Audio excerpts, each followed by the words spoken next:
Hi అండి, నమస్తే. Welcome back to సాచితో కబుర్లు. ఈరోజు వీడియోలో ఎగ్ బఠానీ చాట్ని ఎలా చేసుకోవాలో చూపించబోతున్నానండి. చాలామంది పిల్లలు బాయిల్ చేసిన ఎగ్ని తినడానికి చాలా మారం చేస్తూ ఉంటారు కదండి.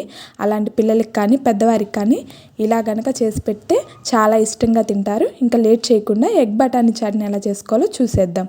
ముందుగా మనం ఎంతమందికి చేయాలనుకుంటున్నామో అన్ని ఎగ్స్ని బాయిల్ చేసి పెట్టుకోవాలండి. ఒక కప్పు వాటికి బఠానీని తీసుకొని 8 అవర్స్ నానబెట్టుకొని మెత్తగా ఉడికించి పెట్టుకోవాలి. తర్వాత ఒక కడాయి తీసుకొని ఆయిల్ వేసుకొని ఆయిల్ హీట్ అయ్యాక అల్లం వెల్లుల్లి పేస్ట్ వేసుకొని పచ్చివాసన పోయేవాటికి వేయించుకోవాలి. అల్లం వెల్లుల్లి పేస్ట్ పచ్చివాసన పోయిన తర్వాత 1 స్పూన్ కారం, 1 స్పూన్ ధనియాల పౌడర్, 1/2 టేబుల్ స్పూన్ పసుపు వేసుకోవాలండి. మనం ఇందాక బఠానీ ఉడికించేటప్పుడే ఉప్పు వేసుకుంటాం కాబట్టి దీంట్లో ఉప్పు వేయని అవసరం లేదండి. ఇప్పుడు మనం మెత్తగా ఉడికించి పెట్టుకున్న బఠానీ పప్పును కూడా దీంట్లో వేసుకొని స్మాషర్తో బాగా స్మాష్ చేసుకోవాలండి.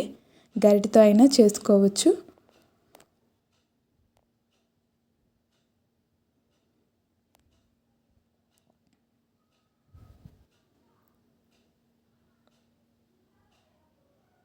బాగా స్మాష్ చేసుకొని ఒక 10 నిమిషాల పాటు ఉడికించుకోవాలండి. ఈలోపు మనం సన్నగా తరిగి పెట్టుకున్న ఉల్లిపాయ, ఎగ్ని మనం ఎంతమందికి చేస్తున్నామో అన్ని ఎగ్స్ మనం కట్ చేసి పెట్టుకోవాలండి. మరీ చిన్నగా అవసరం లేదు,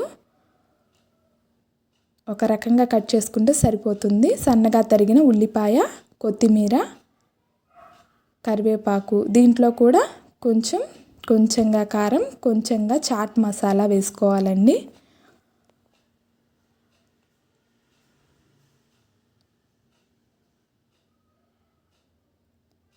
ఇప్పుడు ఒక పావు కప్పు అనుకోండి, ఒక పావు కప్పు దాకా ముందుగా మనం కట్ చేసి పెట్టుకున్న ఉల్లిపాయలు, కొత్తిమీర వేసి పెట్టుకున్న బౌల్లోనే వేసుకొని బాగా మిక్స్ చేసుకోవాలండి.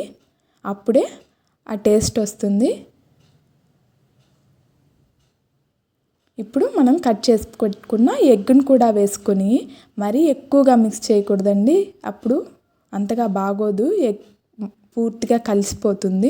కొంచెం ఒక 2-3 టైమ్స్ బాగా తిప్పుకొని సర్వ్ చేసుకోవటమే. చాలా టేస్టీగా ఉండే ఎగ్ బఠానీ చాట్ రెడీ అయిపోయింది.